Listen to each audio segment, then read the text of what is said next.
Novica dneva prihaja iz Bratislave. Karel Erjavec je novi slovaški zunanji minister. Poglejmo najprej njegovo izjavo. Večjih težav pri vodenju slovaške diplomacije ne pričakujem, saj to država brez morja, ki tudi nima nobene meje s Hrvaško. Matej, kaj se pravzaprav dogaja? Kaj je tukaj v ozadju? Si uspel izvedeti kaj več? Ja, Karel Erjavec je v bistvu testni model enega velikega projekta, ki ga vodi Evropska komisija. Gre za to, da bi najbolj koruptivne države Evropske unije poskušali disciplinirati z nekakšno izmenjavo vlad.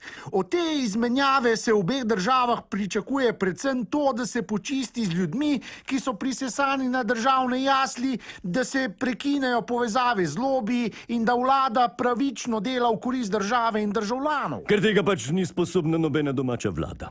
Žalostno. Hvala za te izčrpne informacije. Poglejmo, kaj sta o tem testnem protikorupcijskem projektu povedala slovaški in slovenski predsednik. Oba, tako Kiska kot Pahor, ostajata na funkcijah v svojih državah.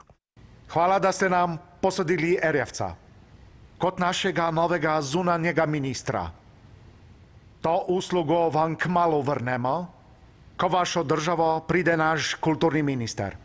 Slovenija in Slovaška sta državi, ki vsi zamenjujejo.